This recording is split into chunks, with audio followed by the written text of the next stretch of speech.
Time to do some sketchy shit. Doo-dah, doo-dah. Hope I get away with it. Oh, da doo-dah day.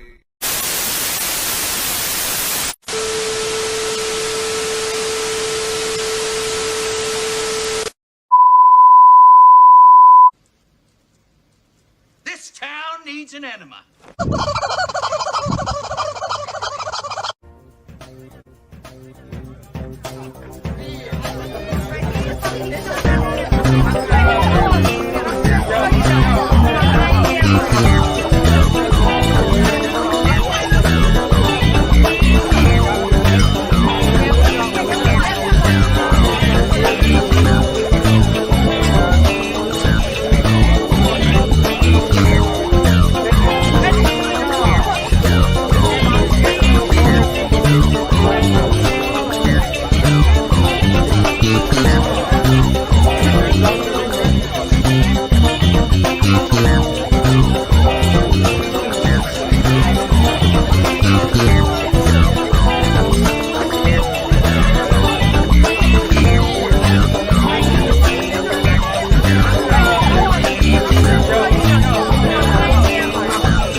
Hey everybody, I'm Joe Dog. Welcome to the 11 p.m. Saturday night Stupid O'Clock show.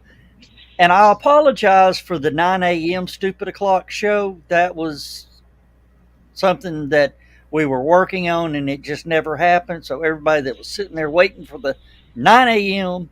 Stupid O'Clock, it didn't happen. Okay. I must have missed that staff meeting. Yeah, I did too. I mean, there's nothing like being at a comic and toy show and people start binging. You know your show starts in about 2 minutes. Why is it starting this early on Saturday morning? What? Oh, crap.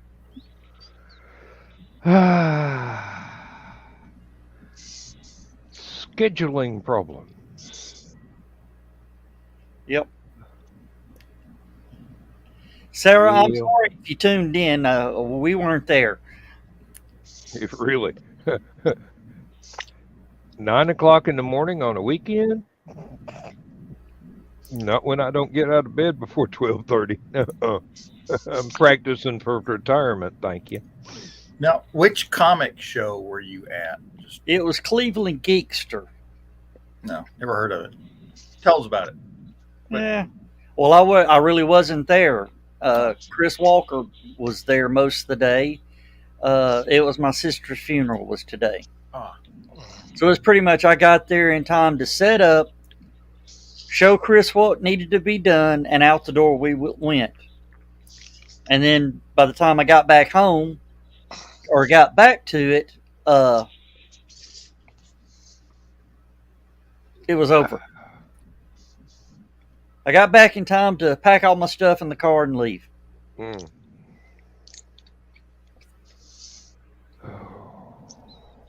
Did you get it? I think so. I went downstairs, put some beer in the fridge, took the cardboard out to the cardboard recycling box in the garage and walked right through a spider web.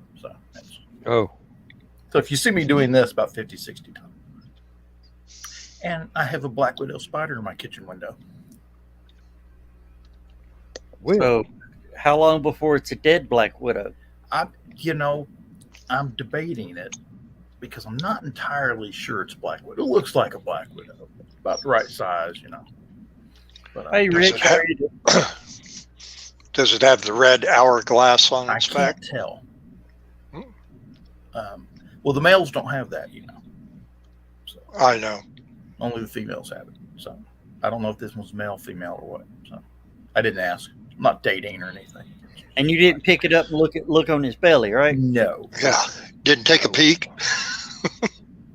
Actually, the belly I can see. It's the back I can't. That's why I can't tell if it's got the little red hourglass thing. No. Well, I saw one in my yard one time. It was dispatched with extreme prejudice. Hey, Gary. Gary? Yeah, I just Gary see a lot of the brown recluse. going, you got a show that starts. I'm going, what? No, it's going to start at 11. No, damn it. Then I started getting the notifications. Rich says the red mark is underneath. The ones I've always seen, it's on the back. Because we had them in the garage, and they met a fiery death. I'm going to miss that garage. Hey, Yeah. anybody, you can ask Joe or anybody that really knows me. I can build a flamethrower right quick. So Yeah. All you need is a can of WD-40 and a cigarette lighter. oh, that's Kiri goes, yep. That's amateurish. I was like, know, but it works. Since when does the show start at 9 a.m.? Yeah, really. Maybe the person that we was just talking about backstage hijacked your show. No, And not started bloody it. likely. Not bloody likely, no. No, it's a pain in the ass. It was a pain in the ass to get John signed in tonight. Of course, that was my fault. Of course, John says, "Yeah, I've signed in. Just waiting on the passcode." Okay, 15 minutes passed. John, it's not here It yet. wasn't that long. Like 7 minutes before I realized. I went back and checked my end of it to see if anything was wrong, and you'd have to hit the button to log in. So. Oh. Well, I don't remember doing that ever before. So it asked me for Joe Dog's email, put the email in, and then the button appeared after I did that. It said log in.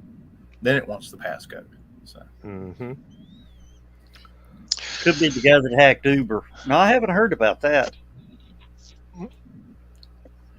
I don't know about Uber, but there was a guy in Russia. Somebody hacked the Russian taxi call system and sent like every taxi cab in Moscow to the same location. Like 900 taxi cabs all trying to get onto the same street in front of the same building. Caused a traffic jam that lasted for like 3 hours. Oh, I did hear about the Uber one on the radio today, and I think they hacked into the account or got some personal information too. Yeah, that's what Kiri's talking about there. Mhm. Oh, some people have entirely too much free time. oh, I just can't wait. You're gonna really see how much free time somebody can have Oh, before the show ends. uh-huh. Ladies and gentlemen, you have been warned by a professional prankster.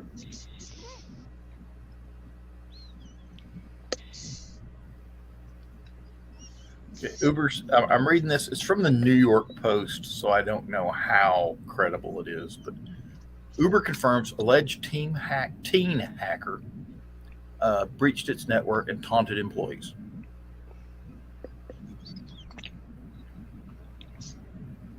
That was yesterday at 10 a.m. So, yeah. Filthy hackers. And yet they've still never caught the hacker that hacked WGN and then the PBS station. Oh, the Technically, that wasn't a hack. that was a hijack. Yeah, that was hijack. Mhm. I mean, That was the Max Headroom instance. Mhm. Yep. I wonder if we'd get a copyright strike if we played that here. Probably. Probably because it's been So, on well, about The thing half a is, dozen YouTube channels. would the hacker file a copyright strike? At which point we could catch the hacker, turn him in. I don't think he's that stupid. So we could play it and not get a copyright strike. Yes. No, we'd probably get a copyright strike, but it wouldn't be the hacker.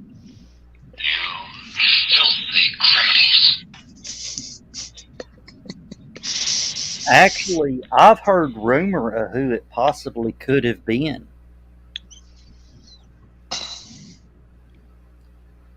Or the guy behind it. Ever heard of Bill Tesh? Heard of John Tesh. Bill Touch? Daniel Tosh from Tosh.0. The name ringing a bell, isn't it, Dan? Nope. WTBS. Yeah. Oh, Familiar Atlanta with the channel. station. Yeah. The host that they had there for a while. Ended up at CNN as an entertainment reporter. Sorry. You give me credit for watching television, which I normally rarely ever did in my lifetime. When did the WGN one happen? Bill Bush is his name.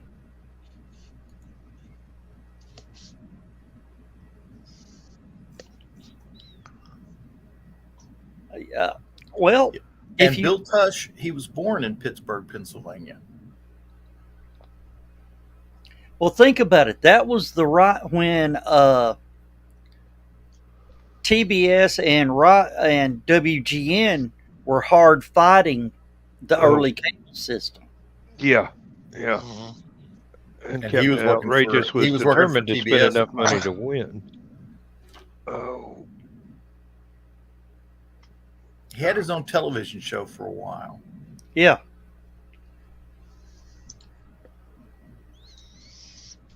So you're talking maybe, what, early mid-'80s?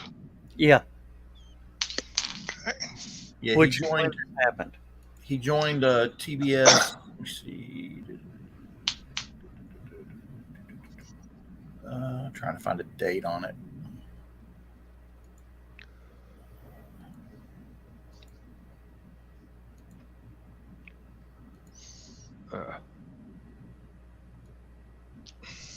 It doesn't say.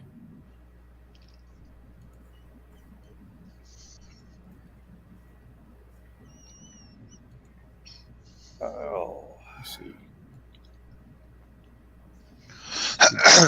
The FCC required the station to broadcast news, so Turner suggested Tush record a 20-minute newscast to air after the end of the late-night movie.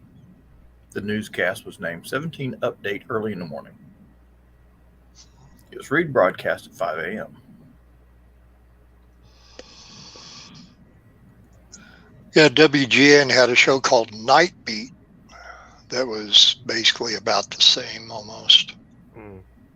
Oh, okay. To give you an idea about his news show, one episode saw Tush literally dragged off the set by a kidnapper as Tush delivered news of diplomats being kidnapped around the globe. Okay. He once delivered the news with his co-anchor Rex, a German Shepherd.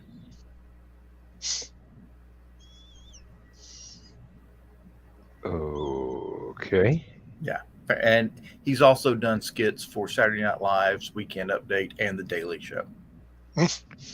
And y'all wondered why I never heard of this guy. Did any of them involve Jane Fonda? Or would Ted Turner not allow that? That's pre-Jane. I thought they were an item in the mid-'80s. It was Maybe not, but late 80s, early 90s. mm, Yeah, even Bill couldn't put up with her shit. I mean, even Ted can't put up with her Ted. shit. Bill couldn't either. Had enough of Hanoi Jane. I guess nobody told her those Russian anti-aircraft guns will give you cancer of the coochie. So.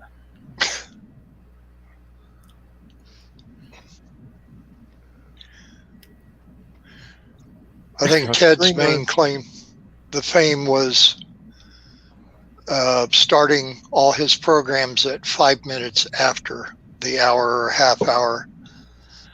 And his reasoning for that was, they said, we're giving you the chance to go around the channels, see what else is on, and you can come back and you would not have missed a minute of our programming. And what it actually did is kept people on the channel because they missed the beginning of everything else. Mm-hmm. Well, they had what was their wrestling on Saturday nights? Was that WCW? Yeah. I know that was the big 5:05 in the evening Central Time. And Danville's Warner Cable TV did not have them for the longest time. My grandmother, who lived in Fithian, which is like 14 miles west, the cable they had was the same company, but they were offered the package of having the Atlanta channel, WTBS, on theirs, where everybody in Danville could not have it at the time. So I would go out to my grandmother's house every Saturday night to eat supper and then watch WCW wrestling afterwards. Yeah, it was an over-the-air broadcast that picked it up. I don't know if it went out on the cable side, but yeah, it was over the air, but it was rumored that he was involved somewhere. Of course, nobody will ever admit to it. A little late now. Yeah, well, I don't think there's a statute of limitations on FCC violations.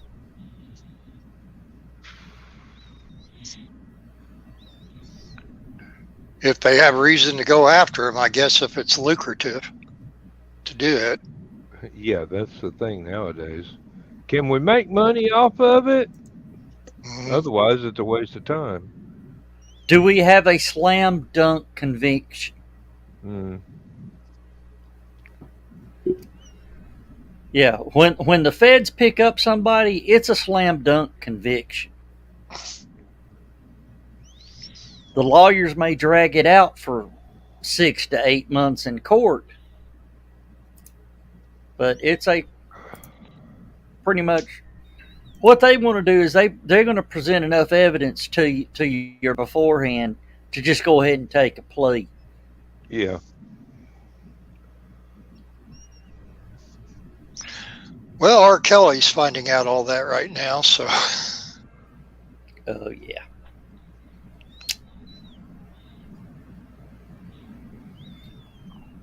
And I think they've got him in General Pop. Or Gen Pop. Yep. Not a good place to be. Yep. Not with those convictions.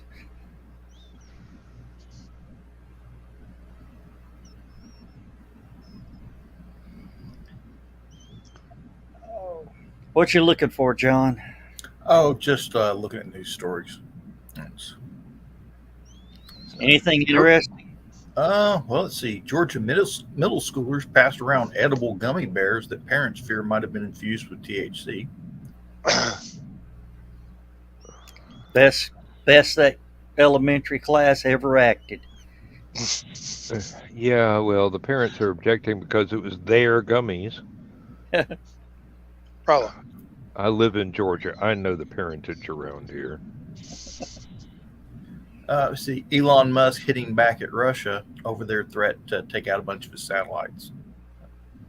What did he say? He said, "I says I can put satellites into orbit faster than you can shoot them down." What do you mean?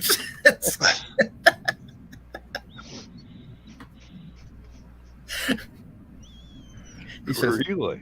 He says, "You don't have enough anti-satellite missiles to stop me, pals." Okay. Only thing keeps my satellites out of the sky is the damn weather. Yeah, really. And wait till It'd be nice if Musk launched some satellites that would fire something back. They're eventually going to build a Starship carrier for putting those satellites into orbit.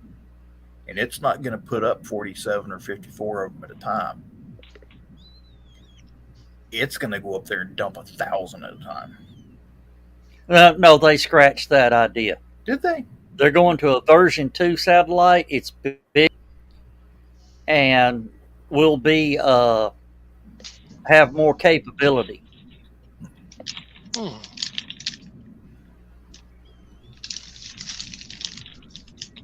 What train strike?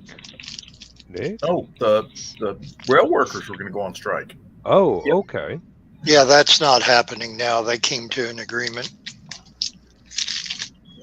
No, we didn't talk about that, Nick. But yeah, that would have sent us into a pinch. Mm-hmm. Oil companies was begging for it.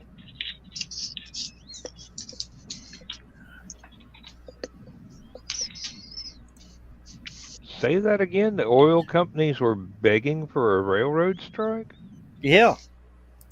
Because then the truck drivers have to deliver all the stuff instead of the trains, and the truck drivers would buy more diesel fuel, and the oil prices would go through the roof again. And everything that came down the XL pipeline that Biden closed up is now coming down on rail instead of being contained in a single pipeline. Now it's contained in thousands of rail cars. Imagine that disaster.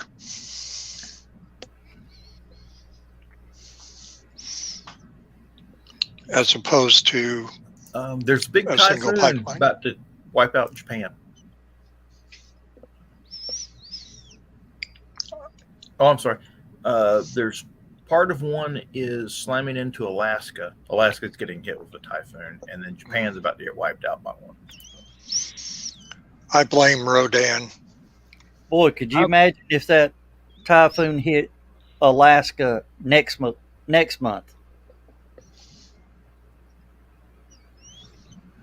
All that rain.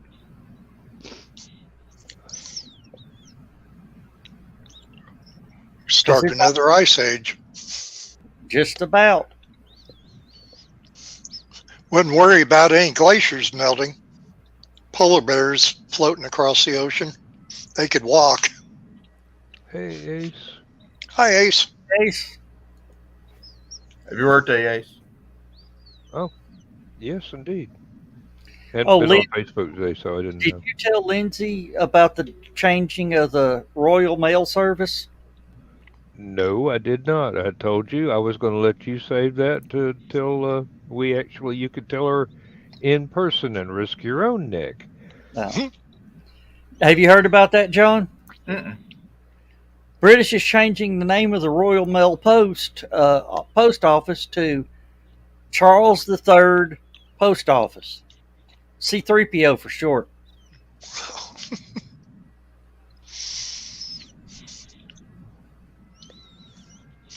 I know they're calling him. The Charles formerly known as Prince. Yeah, I haven't heard that one before. That's okay.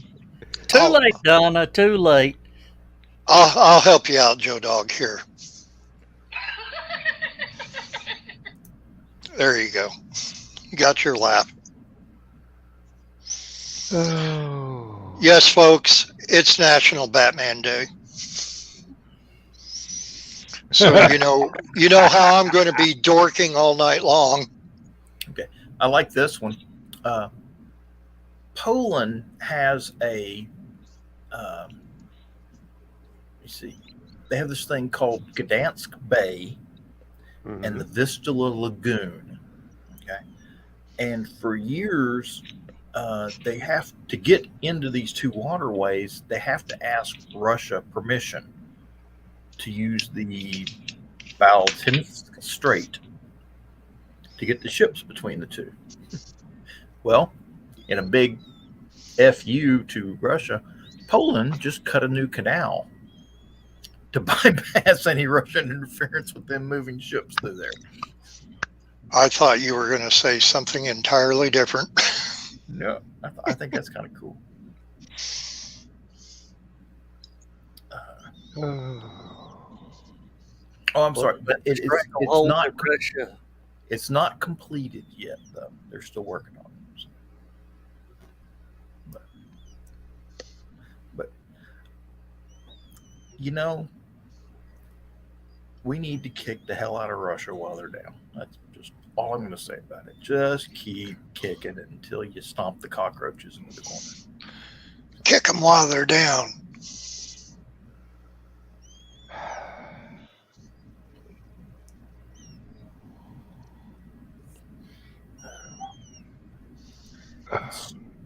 Well, that's a way to end the show, isn't it? I just wondered if. Well, John, you can't stop with Russia because they're getting buddy with China now. So, you'll have to. China is paying a close attention to everything that's happening between Russia and Ukraine and the rest of the world right now. Kerry, there is no link to the show. Oh, I don't know what Discord that'll throw with this crowd, but you want me to send him a link to the show? No.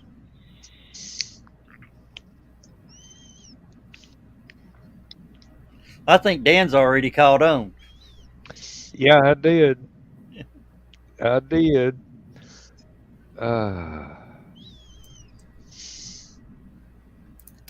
I'm sorry, Kerry. Well, I got clowns to the left of me and jokers to my right. So. Oh, there he is. Okay. How's it going? Hey, Kerry. Oh. You never know what I'm going to do. Kerry, you never know what I'm going to do you?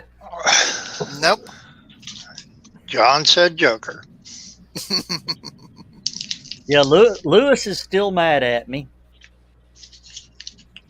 Oh. Uh-oh.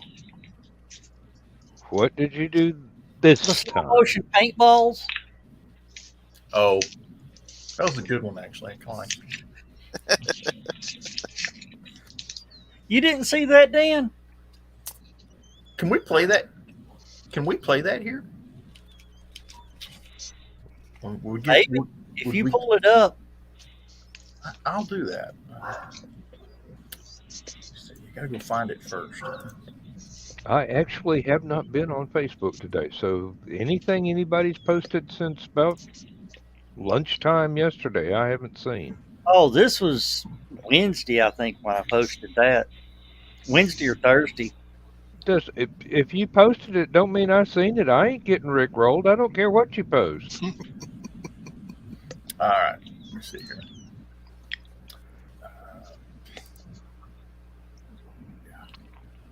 Could be winning lottery numbers for all I know, and I'd remain ignorant.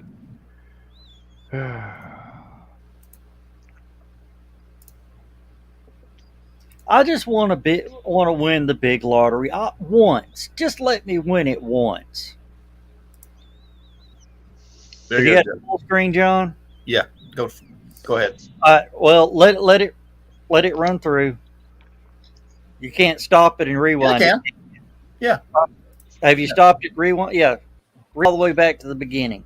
Okay. Let me know when. All right, go.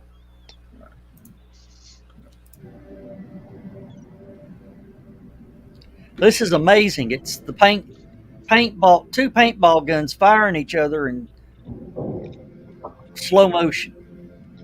Extremely slow motion.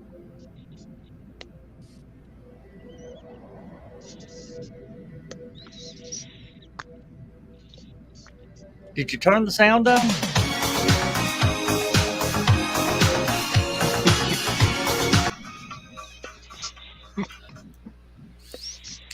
Did I not warn you? How do you always know, Dan? How do you always know? It's Joe. It's Joe. I mean, seriously. It's either a Rickroll or a fart joke. Come on. seen the show enough. You should know. Hey, there is the occasional jump scares in there. Uh-huh. But basically, if Joe Dog has a stroke in front of me, I'm not believing it for a minute. Yeah, you would really know if I had a stroke, though. Yeah, I'd Joe be Dog closing who it with cried a hammer. wolf. Where's the horse with the rubber chicken? Yeah. In the intro. Oh, Yes. dear. Japan is urging the evacuation of nearly 2 million citizens along the coast. And considering it's a big, long, thin island, that's a lot of Japan. Yeah, really. Yeah, everybody get over on the other side. Then the whole island rolls upside down. No, run everybody over to the other side of the ocean of the island. Then once the eye crosses the island, everybody run back. They'll evacuate them to Monster Island.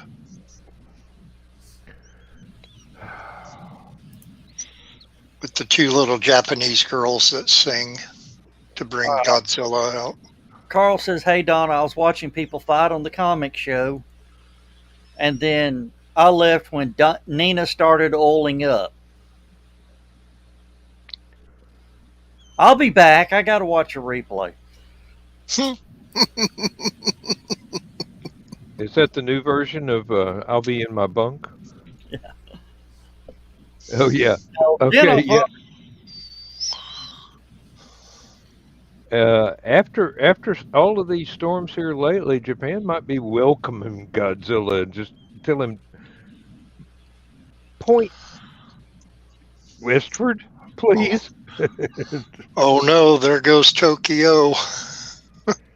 You just evaporate the storm as it comes up. Go Godzilla. Although, if they could figure out how to, shall we say, herd him, there's a certain country a bit north and east of there that they might want to just sick him on. You want a nuclear threat? We got Godzilla. No, because America will get the damn blame for it. I think I'd actually take the blame for that one if I were Really? president. I mean, all you got to do is keep Matthew Broderick from showing up. No, I mean, seriously, we didn't have anything to do with it. No. Send son of Godzilla over there and he can blow smoke rings at him. Godzuki? Godzuki. Yeah. No, Leastwise, that's what he was known as on the cartoon. If I were president of the United States and somebody called and said, "You just sicked Godzilla on our country," I just say, "Rodan's next." Gojira. Here's what you do. You get all of your high school girls to walk out near the coastline and start singing for Mothra.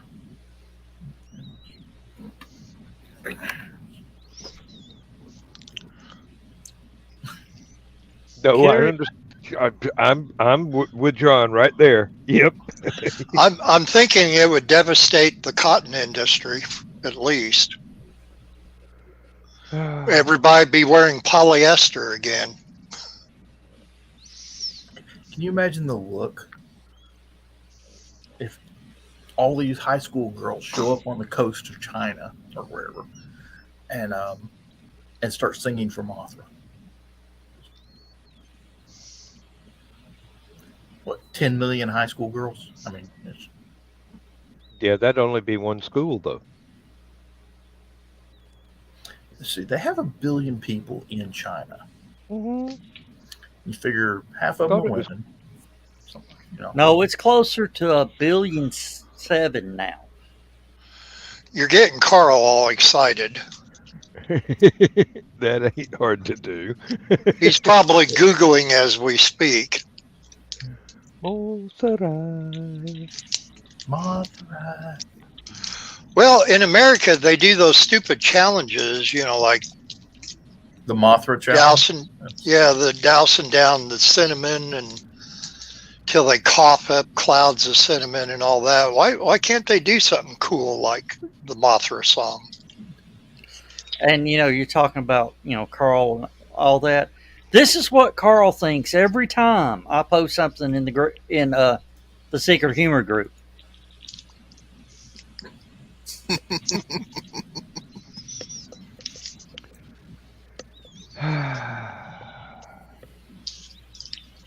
Yes. Short answer, yes.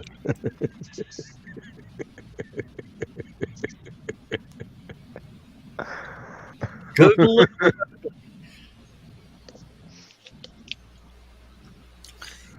Yeah, I don't think he's gonna Google anymore as much as we call him out for it. He no knows. more Rick Rolls and Uncle Carl's Secret Humor group. Okay. Okay, now there's going to be 6 before the show ends. Have you not learned? When you can snatch the pebble from my hand, have you not learned the basic Joe Dog? Oh. Damn, I've only known you for what, 17 years? 16 years? Closer to 12 or 13. No, you weren't at LibertyCon right after Lindsay and I got married? No. Oh, that explains it. One of my first LibertyCons was like 2007 or 2008. Oh, well. My first convention ever was 2006.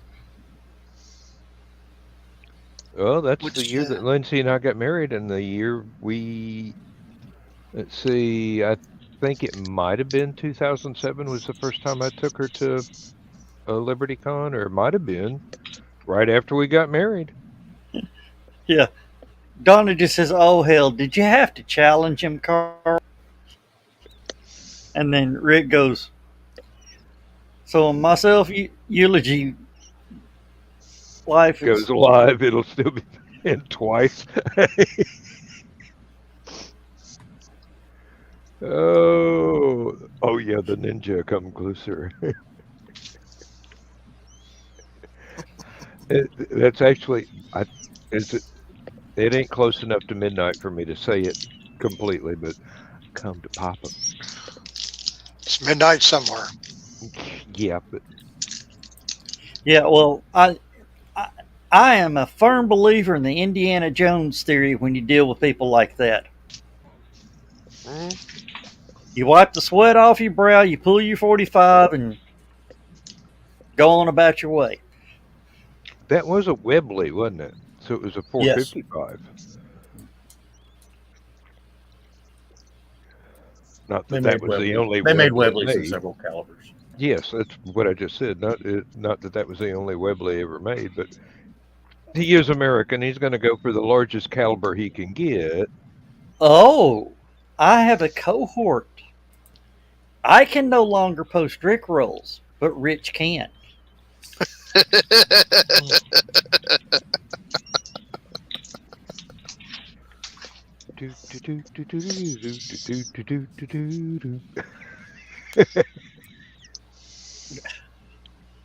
Well, wait a minute. Let's see. Actually, in the first movie, Indiana Jones used a Smith & Wesson M1917. It was an Army revolver, which was 45. Ooh. Yeah. See, well, there's one that used moon clips and fired 45 ACP rounds. Mm-hmm. You know what, guys? Here. This is what me and Rich are going to be singing when I start conspiring with him. Time to do some sketchy shit. Do-da, do-da. Hope I get away with it. Oh, do-da, day. I'm thinking seriously of splicing that to the beginning of the Last Man Standing intro. The more often I see it, the more often I'm going, yeah, That fits. The Stupid O'Clock YouTube page, Nick. He asked what channel most people are watching on, and it's the Stupid O'Clock YouTube.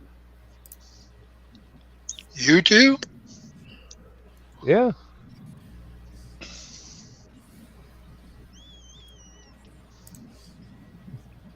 Of course, someone is watching from my Facebook page, and I'm going, okay. Hey. That's probably Sarah.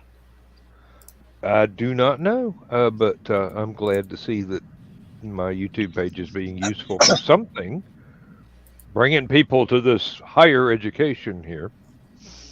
I'm going to go get another beer. I'll be right back. I'm running low on smart-ass pills. I got some extras I'll give you. Oh, and Kiri, the show's going to get a takeover for about 6 minutes, so you can run, do a potty break or whatever. Okay. I'm not going to say when it's going to happen, but it's going to happen. You were talking about WGN and that earlier. And since today is National Batman Day, I got something here, not from WGN, but actually WLS, back during when the 66 TV show came out.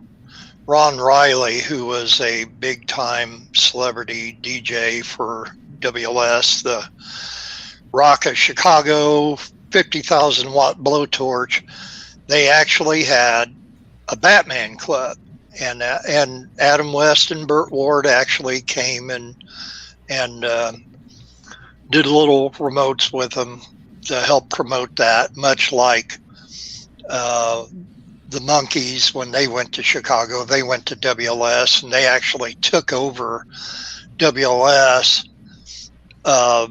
They hogtied a couple of the disc jockeys and just literally took over the station. So this was a similar stunt, and this is actually one of the original buttons that fan club members would get with the little certificates and everything else and that. And this is something totally unrelated, but it's also a Batman fan club button.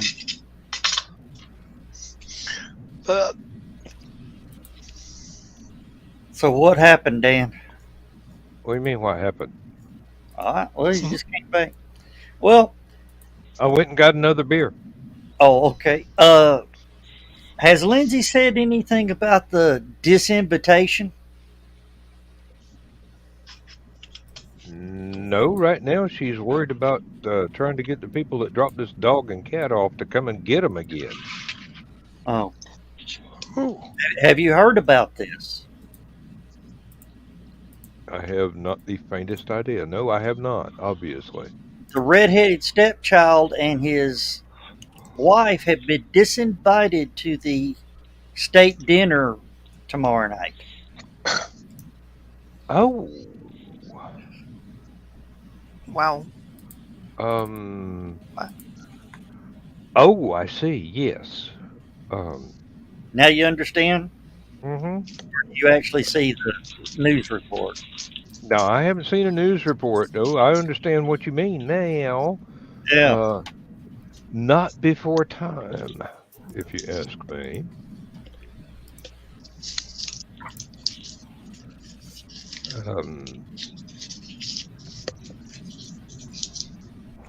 Everybody laughed at me, but I said before all this is said and done, he's going to apply for American citizenship.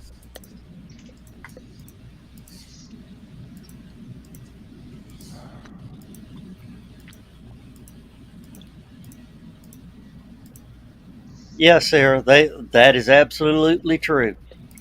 Disinvited, uninvited, same thing.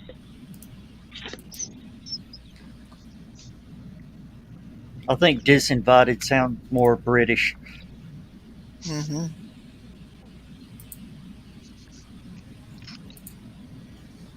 Good grief. What? Somebody is racing motorcycles up and down this road at this time of night. Or get out there with the checkered flag.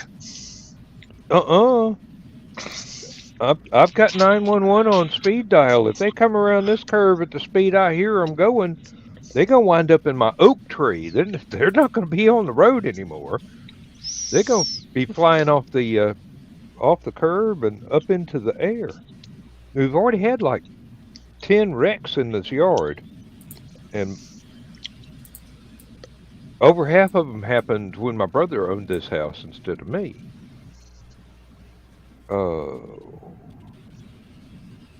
There was one, before I moved my desk over here, I was off against the north wall and I could look out the window.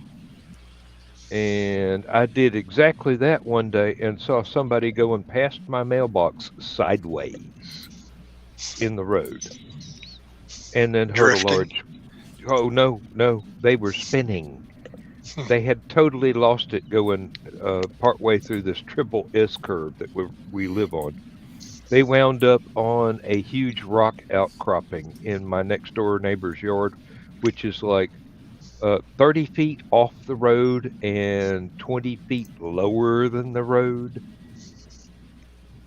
And we called emergency services. Everybody showed up. The car was absolutely broken into 3 pieces. A couple of people were bleeding, but nobody was more seriously injured than that. Turns out the guy that was driving, it was his mama's car, and she had just paid the last payment on it that week. And he was probably pretending to be a Christmas tree, right? Believe me, as things turned out, he would have been better off trying to pretend to be an invisible man, because the local cops did not take kindly to this.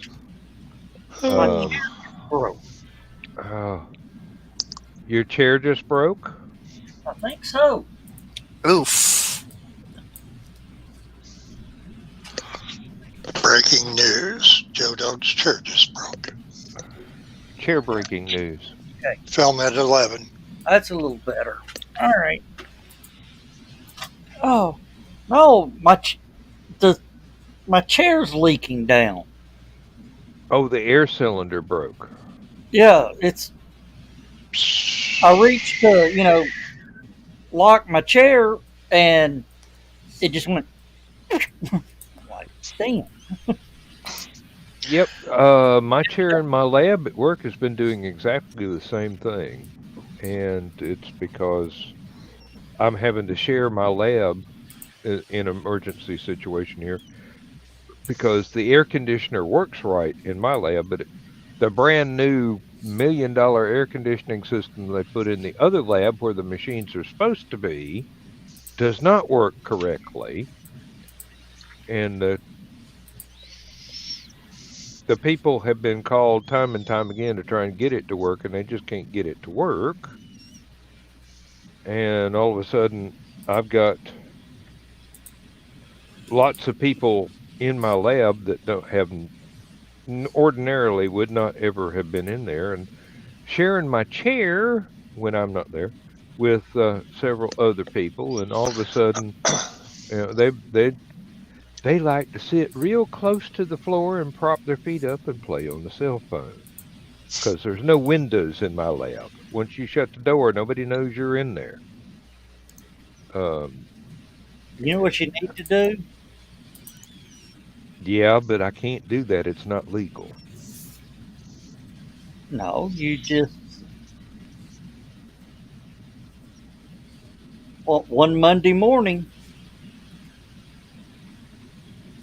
when none of them are...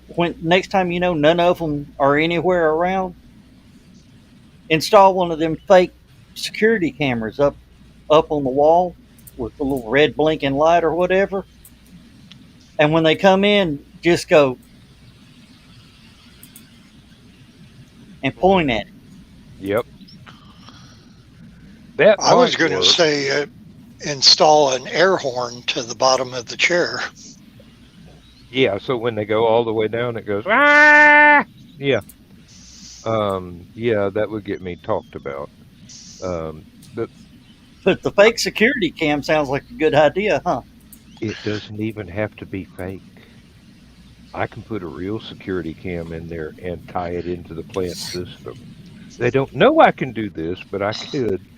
The No, company doesn't know I could do this, but I could. yeah, don't let them know. No, but just put a fake one up, and when they come in, look at them and go, turn back to it and point behind, over, Hmm. that way, they can look up like, oh crap. Make sure it has a blinking red light. Hey, quick, who does this remind you of?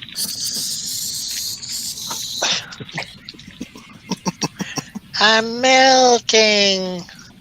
I've already feel that it dropped about a half inch.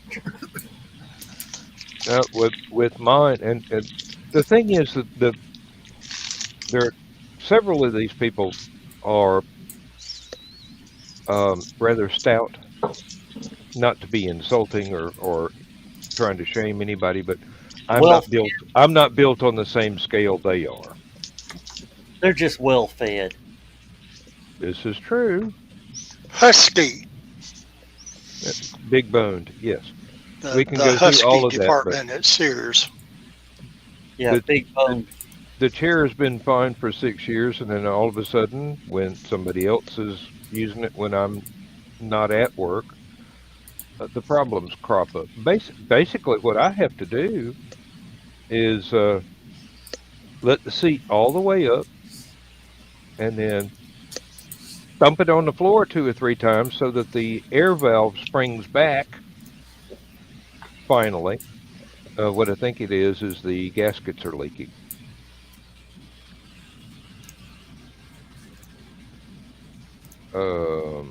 I haven't the faintest idea what that comment means.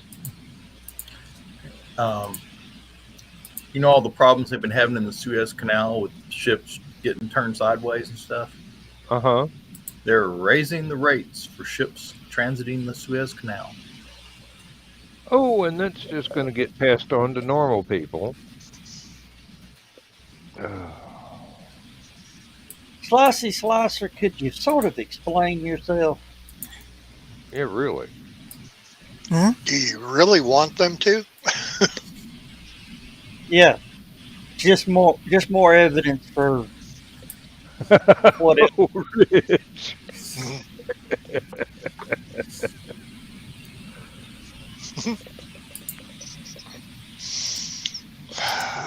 Well, if he's talking about fuel for my car, I'll use the finest thorium for my atomic reactors.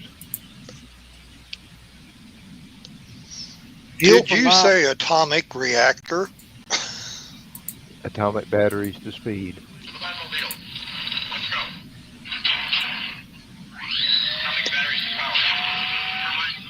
Flossie, I'll post that up. I'll put it to you this way, guy. I've pumped more gas in my life than you ever will. Really? And I had my own 500-gallon tank at home. No, I used to work for a full-service gas station for about 6 years. We need those again. Yeah, We really need those. Yes, we do.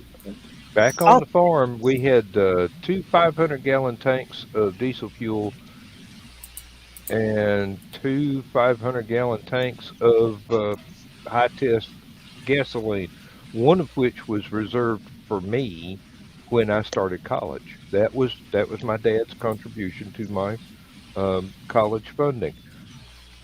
I didn't earn enough. There was no way for me to get a what is this? I can't remember the word right now. Scholarship and my parents made too much money for me to get any kind of loans or anything. Thank God. Otherwise, I'd still be in debt. And Dad said, "Well, we got these 4 tanks. Just we'll reserve one of them for you.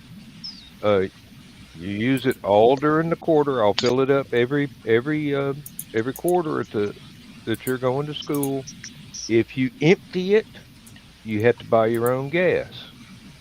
If you don't, that means I have to buy less to fill it up for the next quarter. You behave yourself, everything will be fine." And this was back when gas was 50 cents a gallon. 50 cents a gallon and would keep for damn near 9 months. Well, I think I only went through the entire 250 gallons during the summertime when there was a lot of extracurricular stuff going on. But Now they're getting ready to change over to winter grade. You think the prices are going to shoot up when they do? Winter grade is cheaper.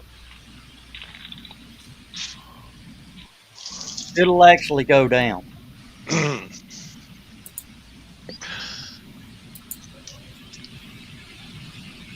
That would be nice.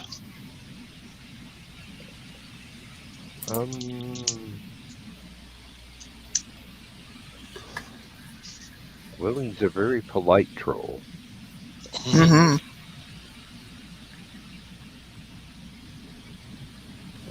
Oh yeah. Yeah. Well, our sunny day is over, and it's a starry night. Starry night. I just want that almost sounds like a British insult. Dan, you're married to a British woman. They can tell you to go to hell in such a way that you'd enjoy the trip. You're looking forward to it, yeah. Well, they call you a name and you say thank you. If it's British, there's a typo in there, and not enough commas. Yeah. Lindsay and I do have serious arguments about editing and whether or not the Oxford comma applies in this instance or not. I mean, I'm all in favor of Oxford commas, yes. And the OURs? No. Color, flavor. we have agreed to disagree, and I cannot reprogram my spell check to handle both American and British. So, one language at a time. Dan, I'll ask you this because you may know out of all of us. On Chicago's very first album, Chicago Transit Authority, before the city of Chicago made them change their name, they had a song called Fancy Colors on there. Did they not spell that COLOURS? Or am I just imagining that? And I do have the album somewhere, but I don't know where. I do not remember. Everybody's private chat.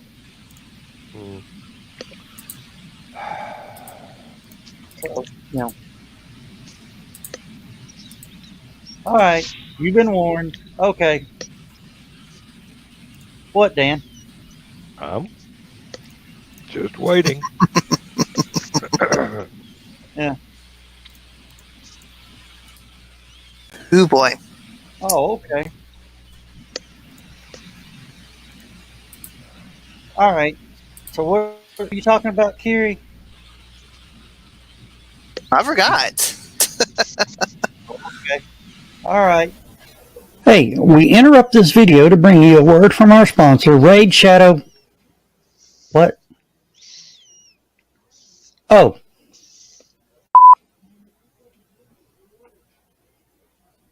Take 2.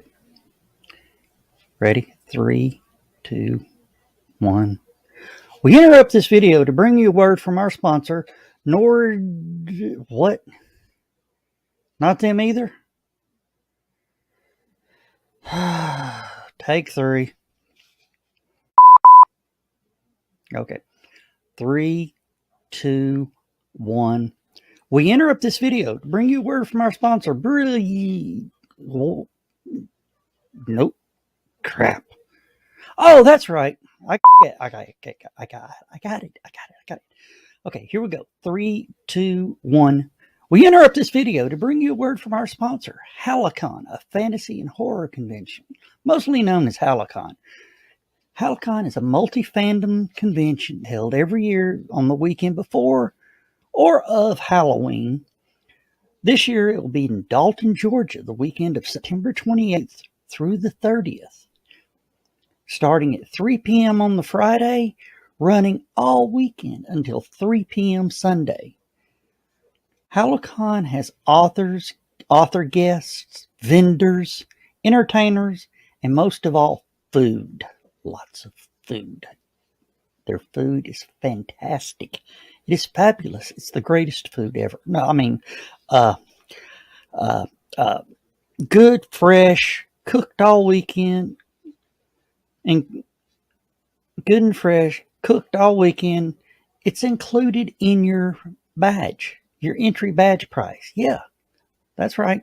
All meals are included all weekend long. Where can you get a deal like that? You'll never have to leave the hotel. Yes, we're in a hotel. We have the whole hotel. HallowCon covers it all, so you don't have to miss anything.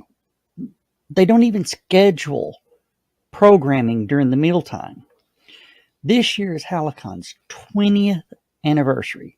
That's right, 20 years of fandom and Halloween celebrations. With guest authors like Ted Davies, artist, author, YouTube broadcaster, and most importantly, we can edit out these page changes, right? Okay. A dreamer. Brian K. Morris, an independent book publisher, freelance hybrid author, an award-winning playwright, and a former mortician's assistant. Also, the Rocket Mama, Stephanie Osborne, a retired veteran of more than 20 years. 40, where did I get 40?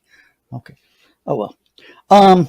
Civilian space program, as well as various military defense space programs. They also have the prophet of pop culture, John Pica. He is a creative genius behind all that madness.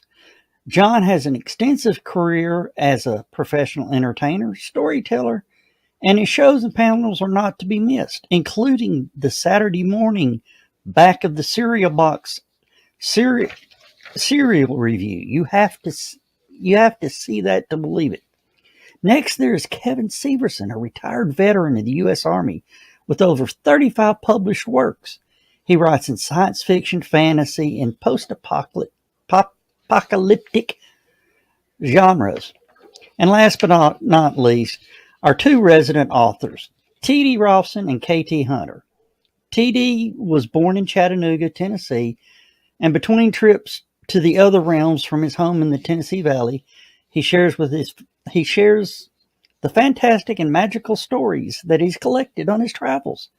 KT is a lifelong fan of reading about everything she can get her hands on, from science fiction, her first love, to science fact, from alternate history to the alternate history to art history, true crime, and sometimes the back of the shampoo bottle while she's in the shower. Oh, all this for one low price of $35 online until October 1st. After that, it goes up to $65 on October 12th.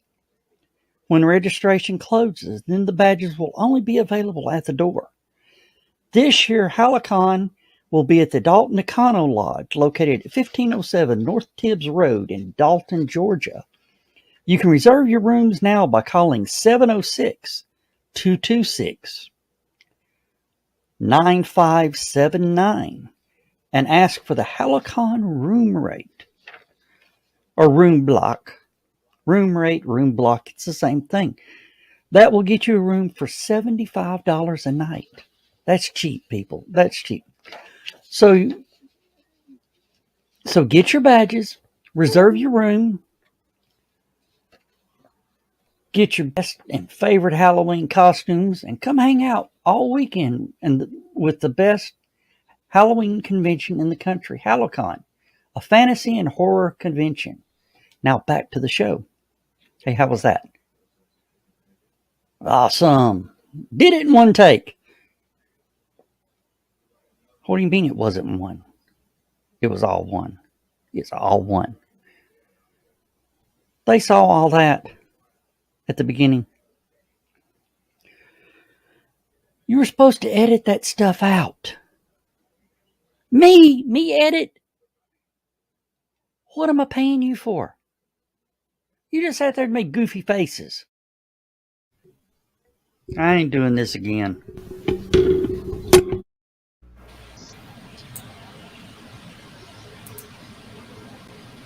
What? TV star I'll never be. I can't wait till I'm famous enough to be one of the resident authors.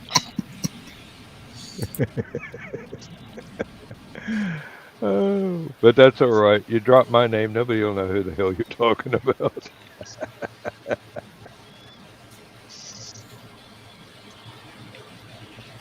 Oh, sorry about that. Oh, Carl, to answer your question, Fancy Colors was on Chicago 2, and it was spelled with, or is spelled with an O-U-R-S.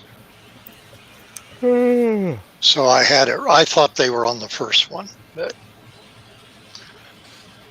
They got so many, good grief. Didn't they have like one every year for like 20 years? through, I know, at least Chicago 17, which I think was the last album that Peter Cetera was on before he left and got too big for his britches, and they replaced him with Jason Scheff, or Schneff, or however he pronounced his last name. Cetera leaving was the best thing for them. And Slicey Slicer is asking, what is Dan smoking there? Did somebody set you on fire, Dan? Just the stuff you can buy at the store. Ain't nothing else legal here. Yet. It's Georgia. It'll never be legal. Too many politicians making money off of it. Yeah. Maybe if they figure out how much they'd make in taxes on it, yeah, they might turn around, but too many church ladies going, oh, no, we can't have that. That'd be worse than Sunday beer sales. Check this out. Carl Witzman says +3, +3, +3. And it goes on for a little bit. And Sarah Heiser says, bye all. And then Carl yells, Calvin, get off the keyboard.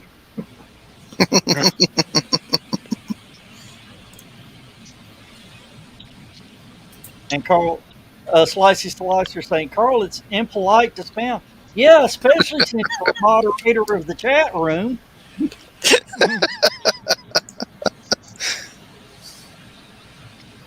Oh, and just so everybody knows, I'm not going to run that commercial again. Why not? I'd run it in reverse. Maybe it says "Turn me on, dead man" or something like that. You know. Yeah, Carl's apologizing. The cat was trying to see Dan again. Yeah, I have this animal magnetism. I attract animals.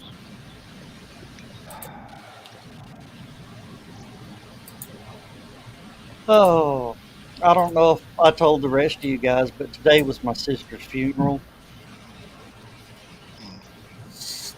It was it was more a celebration of life memorial service. And my sister was a rather unconventional person. Her dog participated in the funeral, in the memorial service. He went around and greeted everybody. Aww. I was afraid you're going to say he was a pallbearer.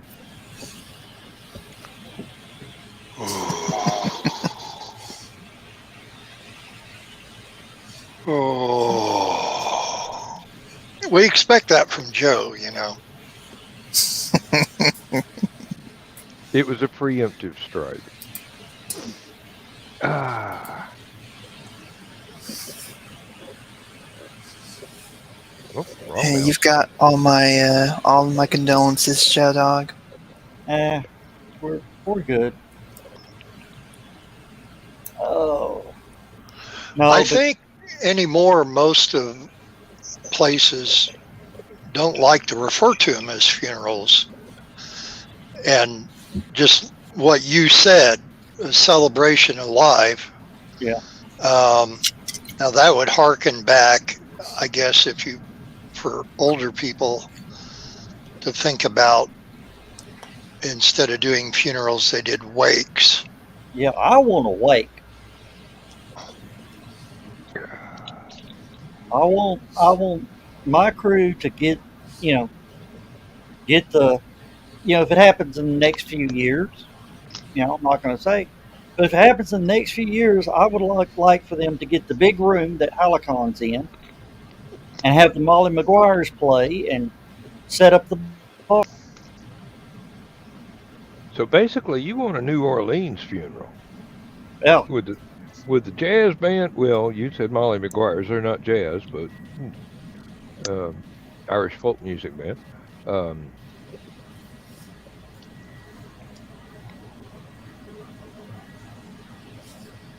What?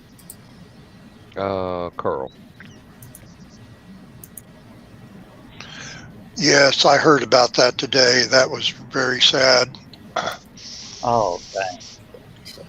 I know Teresa's husband was battling diabetes and a lot of complications throughout his life.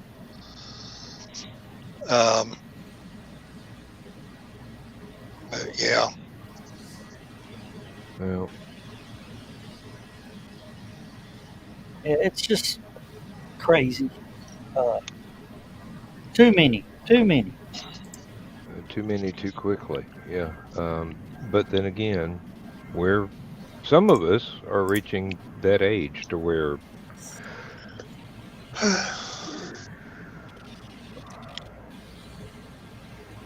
it's just one damn thing after another. Yeah, I'm getting to the point where I'm thinking about starting to get the daily paper just to read the obituaries, because I know I'll be reading it, and I don't wish death or ill upon anybody, but there's a few people I will enjoy reading their obituaries.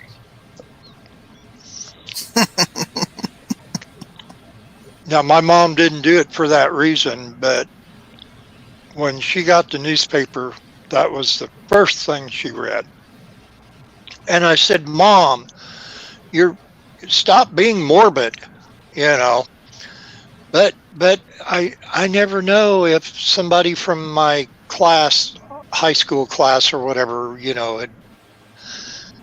they didn't hear from them because, Mom wasn't on social media or anything now the way we are, in a sense that you can kind of keep track of your fellow classmates or relatives or far away friends, what have you.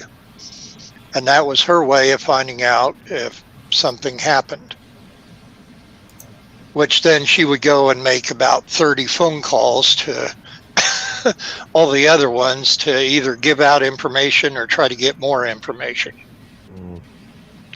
My running buddies in high school, of the four of us, I'm the last one left. And that's been tough to bear. And that was they've been gone since the mid 2000s. Now I've got lots of other friends from high school that are still around, but these were my close friends that I partied with, the ones I could let my hair down back when I had long hair. But Back when you had hair? hey, still got hair. It's just white. Back when my hair was short. Back when my hair actually had a color. Yeah. Gun Hill Road. Long time ago. Dan, that you were talking about, you're the last one surviving. That reminded me of the MASH episode with Colonel Potter. Oh yeah. Mm-hmm. And the cognac and the tontine. Yeah. Tontine, yep. Not tauntaun. That involves a lightsaber and a lot of guts. Yeah. Tontine. That's a different kind of celebration. Well, they'll both keep you warm. Well, we lost out of my class, high school class, we lost one inside of 6 months of the graduation. And it was, a very early rude awakening, because his death did involve alcohol and a car in a tree. And since then, we've lost 4 more people. I say is all, but then that doesn't really sound good. But, after 40 plus years, it could be a whole lot more people. Mm. But one due to an accident and the rest of cancer. And then I lost a good mate of mine that I ran around with in high school, although we went to different high schools, and just lost him back in the spring to prostate cancer. And as sad as that is, what's even sadder, we had not been friends for probably about 8 years, due to some petty disagreements and that. And instead of trying to mend a friendship, I kind of let things go, just to, you might say, try to keep things quiet or whatever, because I didn't think that the friendship could mend, but as much as I wanted it to. And then, of course, after something like that happens, then you start having all the regrets and the second thoughts and everything else. And by then, of course, it's too late.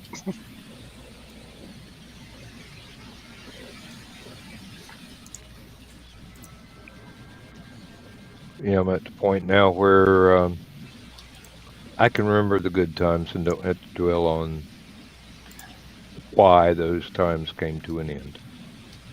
So,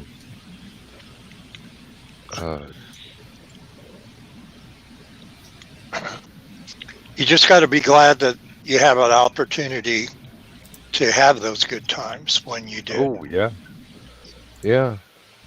As wild and crazy as my life was when I was younger, I'm lucky to still be here. I don't have the slightest idea why I didn't meet with some freak accident.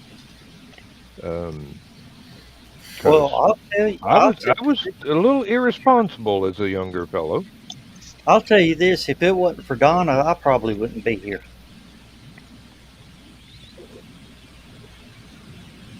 I was getting into street racing.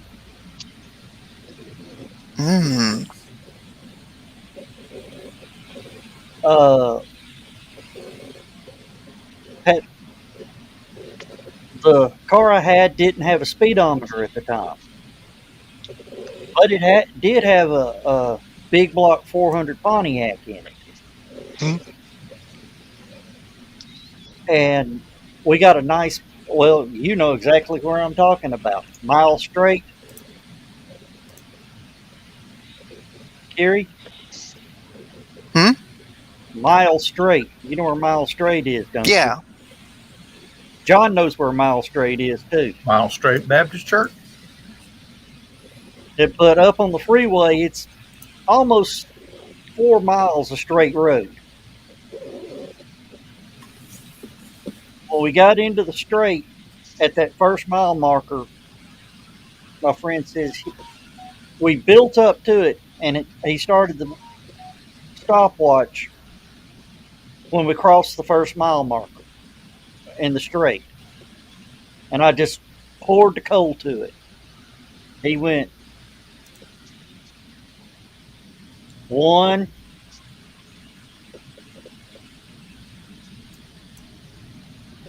2,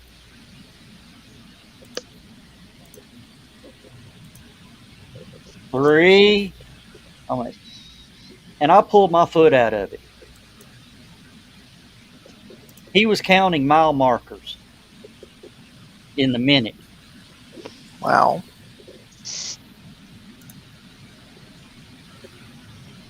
There's a road. 180 in a 78 Trans Am. There's a road near here you can get away with that. It's a straight shot for almost 20 miles. It has hills but no curves. No, this is flat. Flat, divided freeway. Mm-hmm. I mean, it's set up to land military aircraft. I always thought that's why they've got this stretch of road like that, because they were very careful in the positioning of electrical lines. So if there was a plane coming up one of those hills, there wouldn't be any power lines to interrupt it leaping from the road into the air. Yeah. Now, landing, there's a few flat stretches that would be perfect for that, but it's a long, straight road. And to a teenager with a fast car in the middle of the night, coming home from a party, that's a great temptation right there. And that's a temptation that has I have succumbed to a few times back in the day. But Oh, Dan, there is nothing that sounds greater than a small block Chevy being downshifted at about 85 miles an hour. Downshift, just take your foot off the gas. The blast packs. I wouldn't know. Never bothered to do anything but pedal to the floor for the 15 miles I had to go to my turn. And thankfully, there was stretch uphill to my turn, so take my foot off at the bottom of the hill, glide up, and then hit the brakes because it was still going mortally fast, and had to take a hard right.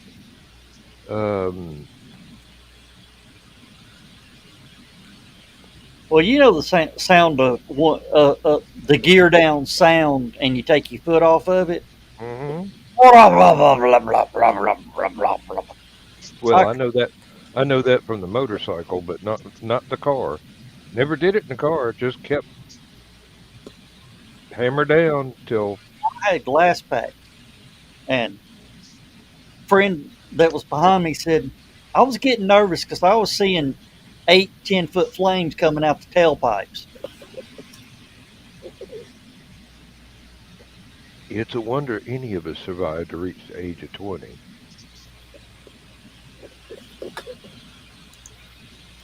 No, Donna, that was just to blow the glass packs out of my Chevelle. I was doing over 180 in the Trans Am.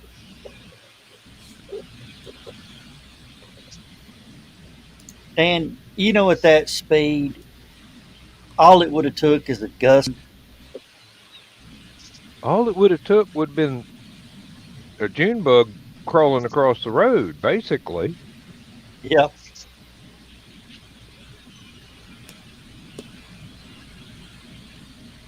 But yeah, Donna calmed me down a whole lot. Well, not really Donna, but more the kids. Mm. I mean, it was bang pretty much. Well, Greg was born 1 year and 1 month after me and Donna got married. So we started young.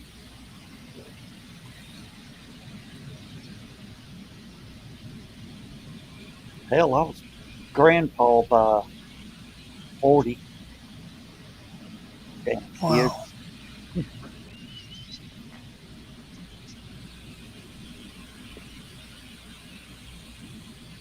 Oh, good Lord. I'd only been married to my first wife for about 4 years before I became a grandfather.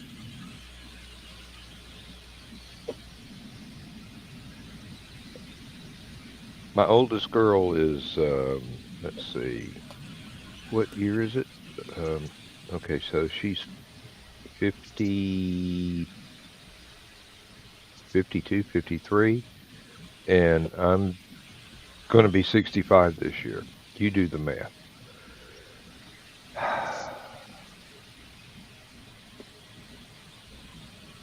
Fun times. Oh, Hmm. everybody need to check out what I just posted to Stupid O'Clock. Oh dear. Uh-oh. Yeah, it's a Darwin Award member, Oh. Mm. and it looks like it involves a 79 RS Camaro.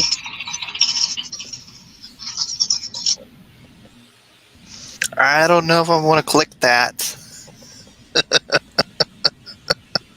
John's You were watching. learning, Padawan. John's watching it. Oh. Did you see what he did?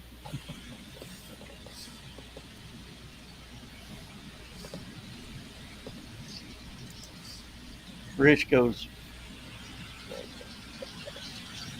Yeah.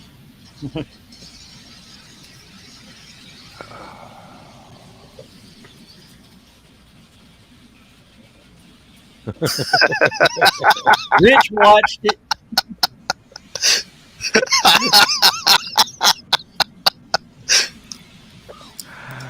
Yeah. Oh dear. We lost Bill. He couldn't contain himself, I bet. Yeah. Carl says, sorry, folks, had to scare off a possum from the window. She was upset at Calvin. Get off my lawn.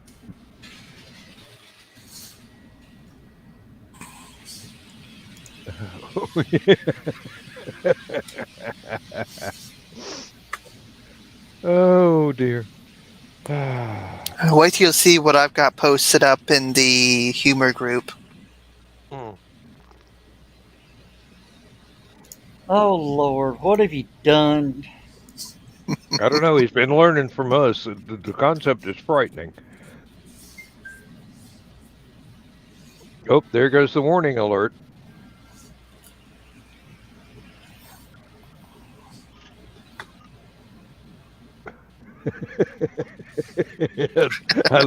I like that typo, Donna. Some of us get cold in our old age. Yep.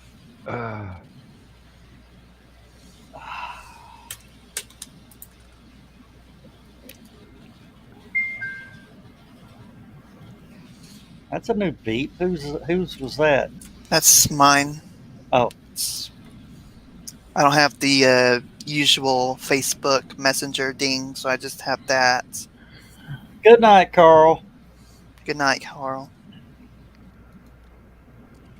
Yeah, I take it that Rich watched the Camaro video.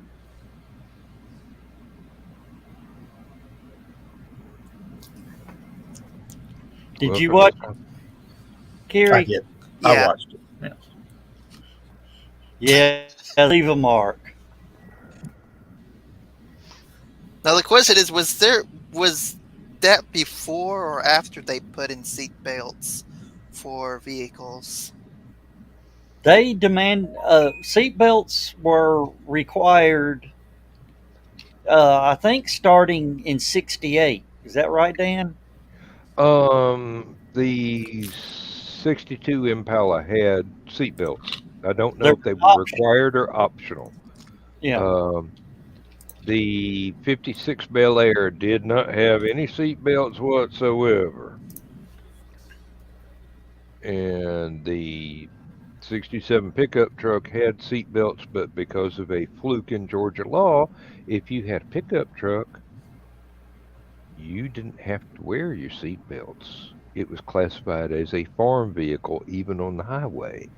And yeah. we had an agricultural secretary in the state government that kept that little loophole open for his entire life. I mean, they had to wait for him to die before they could make seatbelts mandatory in a pickup truck. And that was in the late '90s, wasn't it? Yeah, I do believe so. He See, stuck around for a long, long time to bound and determined that farmers would not be inconvenienced. in the first seat belt, the seat belt was invented for cars in 1946. Strange enough, by a doctor in California who said that could save lives.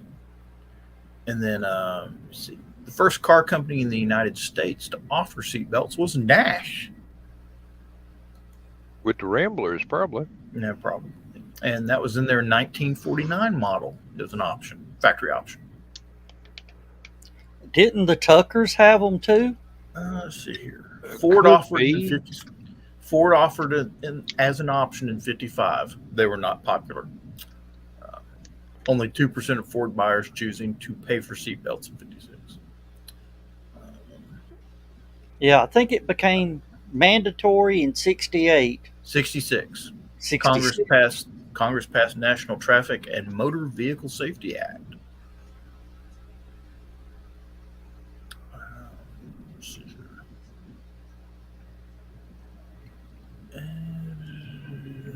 And it talks about patents of who had what type of seatbelt. Saab introduced seatbelts as standard equipment in 58. Let me see here. Volvo, of course, Volvo, yes, I was about to say they were probably one of the earliest adopters. and came out with the 3-point seatbelt. Hmm. That we all know today. That we all know and love today, except for that idiot in the Camaro. Yeah. I think the 3-point became pretty much standard in what, the '80s?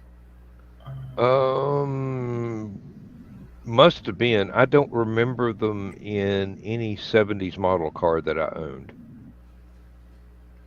Well, And the only I thing it owned says several. the only thing it says about the 3-belt is that Volvo invented it in 59. And didn't they purposely not patent it so that other car Correct. companies could use it? Correct.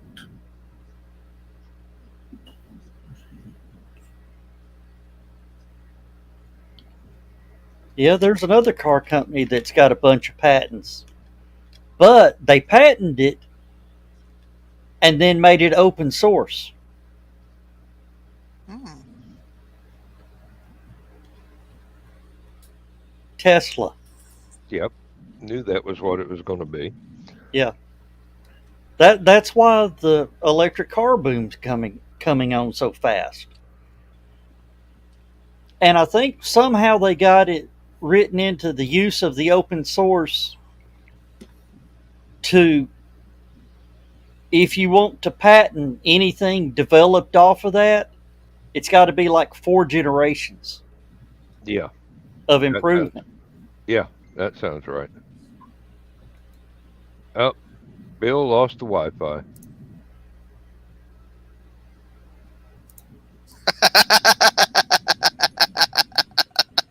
What? Got Carl. I shall return. You have been warned. What have we got, Carl?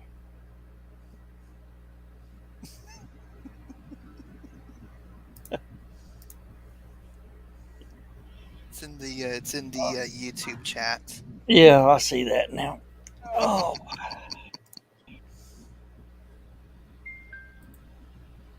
How you doing? Okay. You're going to have to change that. You're going to have the pa-ching like everybody else, because that's not fair. I would if I knew how to change it again. You better change it to something really obnoxious. Oh, man. That's tempting. Oh, I saw some videos where the daughter changed the dad's ringtone to the moaning porn star, and that was her number. And they were in the middle of a store, grocery store, crowd of people around, and she calls him.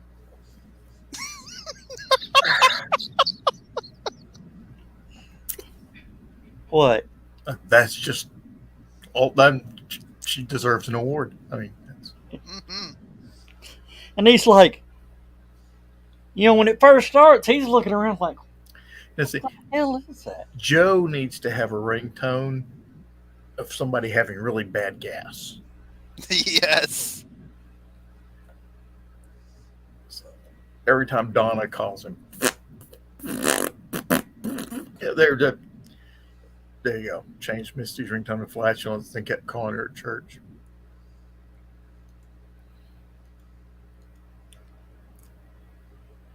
What's that saying, John? About as popular as a fart on a wooden church pew?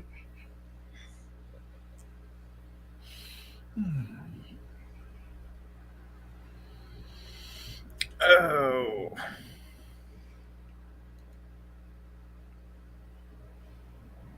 For those of you who wonder why I keep doing this, I'm not actually falling asleep. I'm looking over the top of my laptop screen at the clock over in the corner.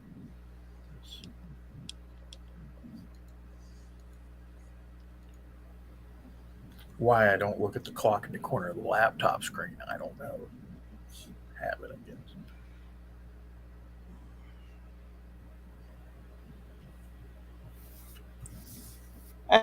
guess. Rich. They don't call them pews for nothing.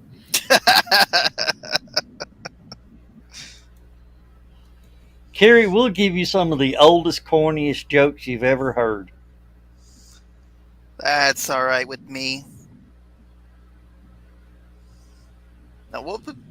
No, this probably might be really awful, but can you imagine if some guy's daughter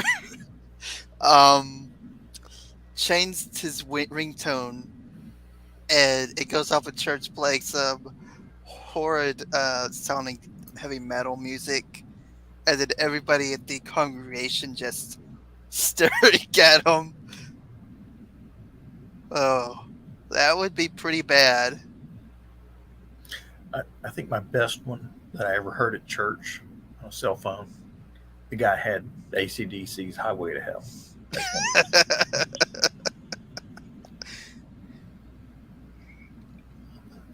Oh, did you hear about the preacher that was a golfer? Mm-mm.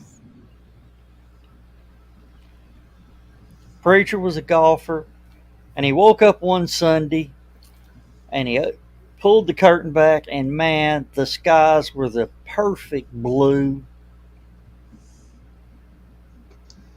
His golf clubs were sitting right by the front door. He says, I can't. No, I got to go. It's Sunday, I got to go. He opens the door, starts to walk out. The birds are singing, all that. He just walks back in, shuts the door. He says, calls the deacon, says, guys, I'm sick. I just can't come in. I can't. I can't. I can't preach today. I just can't. I'm on my deathbed. I'm so sick. Deacon goes, well, Pastor, we'll take care of it. We'll cover everything. We'll put you on the prayer list, and we'll all be praying for you. So the preacher just sort of sits and waits, sees the church parking lot fill up, knows service has started, grabs the golf club in the car, headed for the golf course. Gets up on the first hole. It's like a par 4. Crack. You could tell when he hit it, that sound. He was on the green in one stroke. Rolls up, inches away from the cup. Walks up, taps it in. Eagle on the first hole. Walks up to the next hole. It's par 3. Swing, crack. Beautiful shot. On the green, bounce, bounce, bounce, in the hole. This goes on for the front 9. Up in heaven, St. Peter leans over and goes, why are you, he's skipping out on preaching for you. Why are you doing this? He goes, God looks at him and goes, who's he going to tell?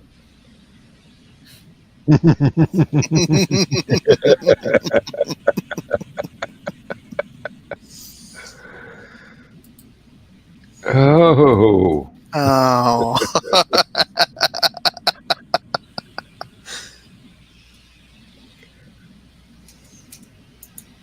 Yeah, I figured you'd like that one. Mm-hmm. We heard the one about the 3 guys at the golf course, and all of a sudden this funeral procession comes by, and one of the guys stops, takes his hat off, lets the funeral procession go on by, puts his hat back on, and his 2 friends look at him and go, man, that's the most touching thing I've ever seen you do. What, why are you so respectful for that person? He goes, hell, I was married to her for 50 years. The least I could do.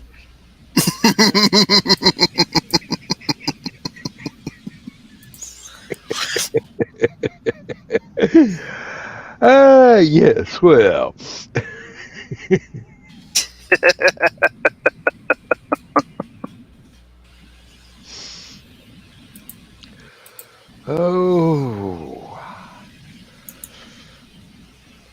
Oh, okay. I've told my jokes. Oh, I haven't begun to tell mine yet. I had to save mine for Friday nights.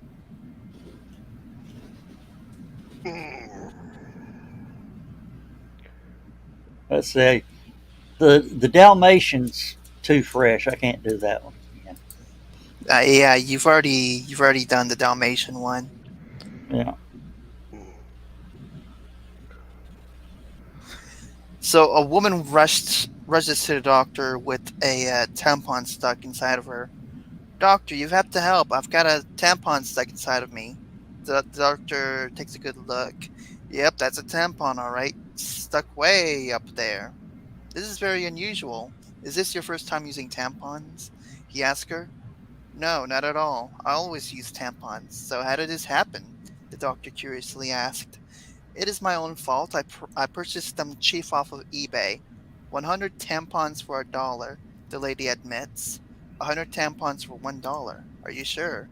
I'm sorry, madam, but doesn't that seem a bit too good to be true? Says the doctor. Well, that's what I thought. So I checked the listing over and over again, and it seems totally legit. I can even show you.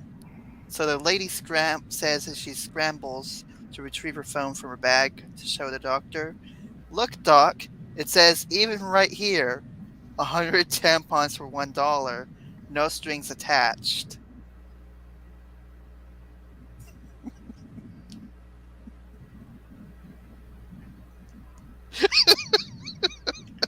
Love you, Dan. He wants to laugh, but he can't. Oh, I'm laughing. I'm just not replying. Ah. I think Aunt Donna would probably even love that one. Let's hope nobody lights the fuse on that thing. Yeah, Mike Jimmy. Here. This is what Mike Jimmy's trying to say. Where is there?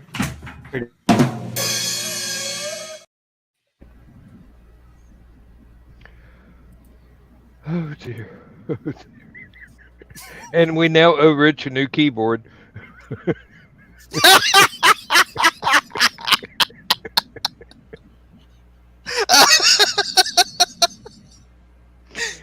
And since he uses the same brand of keyboard I use, yeah, any kind of liquid that gets spilled on that, you got to buy a new one. They're not in the least bit waterproof.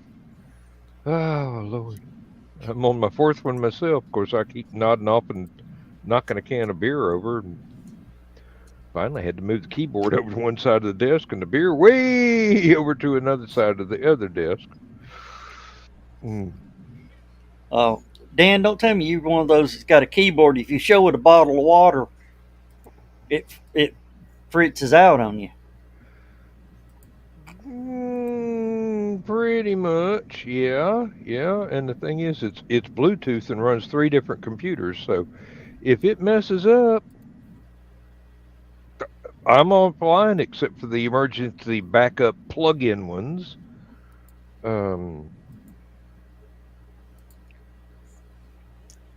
Oh, I told you in the backstage that I managed to get this computer to recognize the Microsoft account. Turns out they weren't asking for the password; they were asking for a PIN number. So once I figured that out, I knew exactly what the number was and typed it in. Everything worked. Computers only do what you tell them to. Well, if the instructions were a little bit more Wait a minute, clear that's from not entirely Microsoft. true, because my computer will suddenly do whatever Microsoft tells it to do. Mm-hmm. Well, somebody's told it to do something.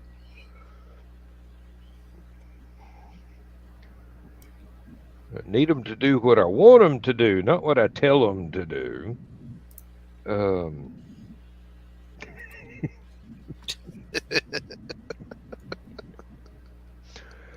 Oh dear.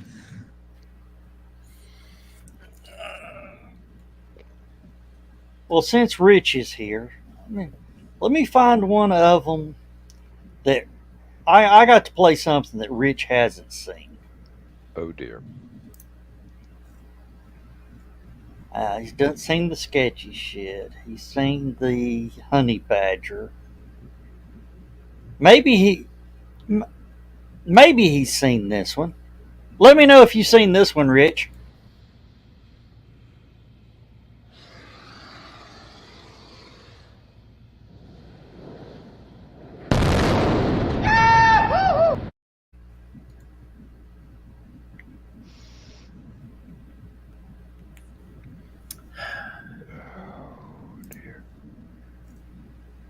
Yeah, Mike Jimmy goes, uh-oh.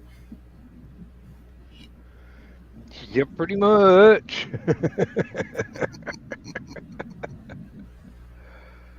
Oh. Yeah, I'm a rocket nerd, guys. I'm sorry.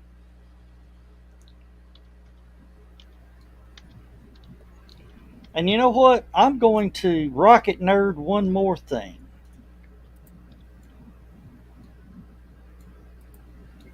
Does this involve Amazon? No. Because that's some prime rocket nerd right there, let me tell you. That's...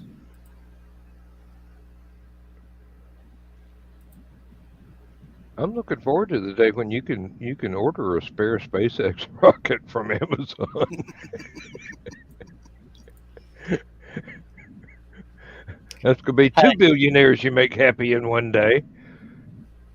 Oh.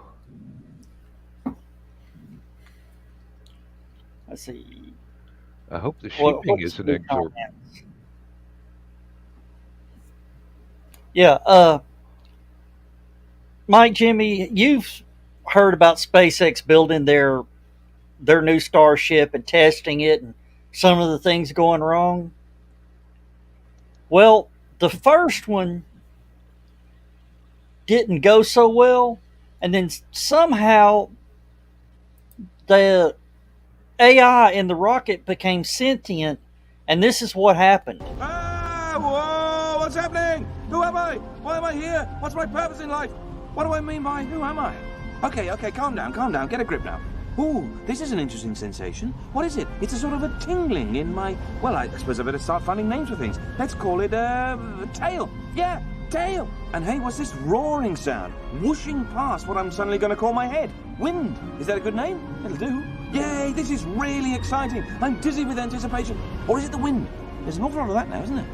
And what's this thing coming towards me very fast? So big and flat and round, it needs a big wide-sounding name like ow, ound, round, ground. That's it, ground. I wonder if it'll be friends with me. Hello, ground.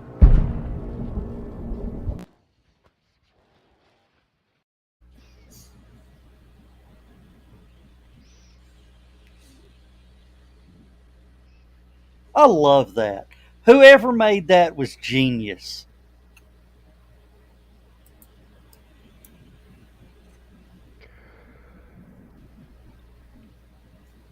And believe it or not, you know where I stole it from? Yeah, I do know exactly where you stole it from. Mm-hmm. Elon.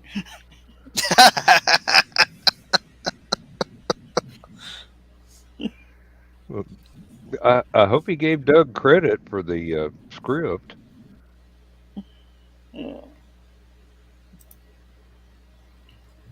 You're right, Rich. That's a whale of an audio track there. Oh, but the bowl of petunias. I mean, seriously. Oh no, not again. No, What does that mean?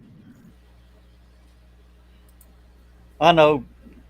Quit looking. I cleared them out about 2 weeks ago, John. What? Petunia script. I wasn't gonna put that up there.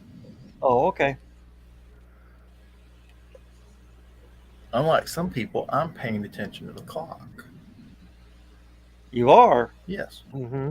Well, big deal. You missed it by 3 minutes. No, I didn't.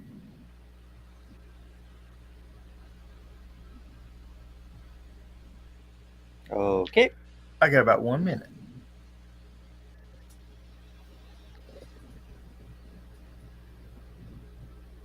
Some of us use different clocks. No, it wasn't geraniums. It was petunias. Believe me. I've read that book so many times. I had to put, well, almost had put my first copy of it in a Ziploc baggie to keep the pages intact.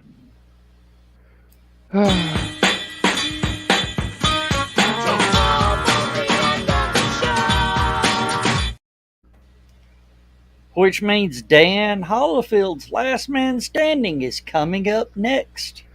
Yes, after indeed. And unfortunately, due to conflicts at the place where I am gainfully employed, this may be the last regularly scheduled Last Man Standing. It's going to have to be irregular from, well, I don't know from now on, but for at least a month or so. Well, let me ask you this. What are you going to do if they say we need you to work on the 29th of October? My vacation has already been approved. I have pointed that out.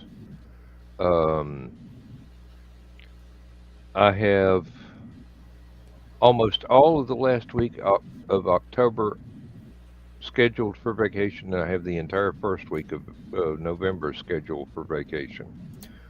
It has already been approved. You cannot change it. I don't care where you put me. That's it. And they can't deny it. They can't argue it with the union. Paperwork's already been filed and approved. I have my copies, so it's in the computer already. Alrighty. And Joe, just for the record, you're still currently in 18th place. All right.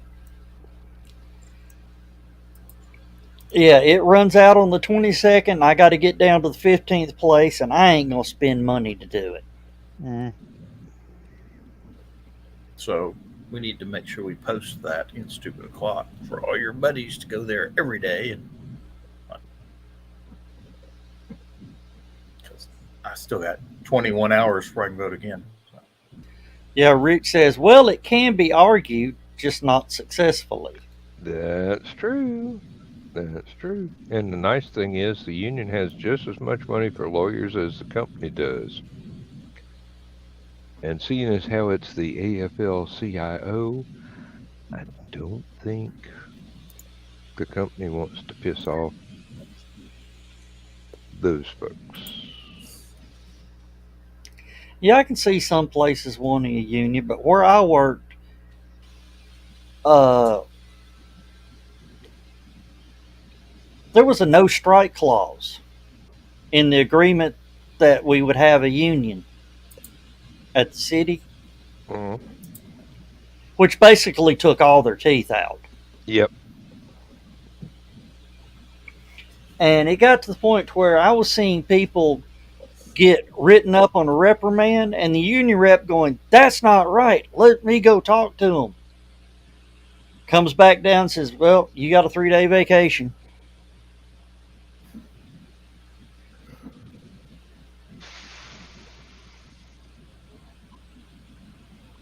I've seen it happen, I know, 5 times with the same union rep. You know, file grievance on a reprimand letter, and the guy gets 3 days off. Unpaid. Yeah. Yep. Guido don't like that.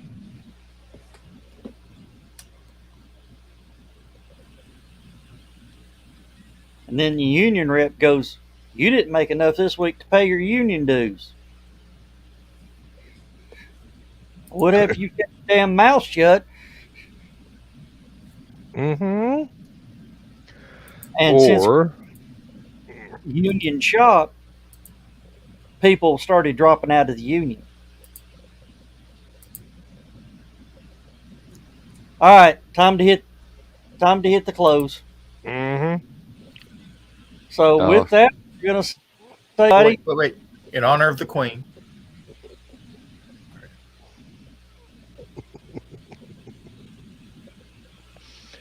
Oh. All right. Good night, everybody. Dan, you for that one. ready to go? Yeah, I've been fired up since before I joined in the back screen here. All right. Good night, everybody.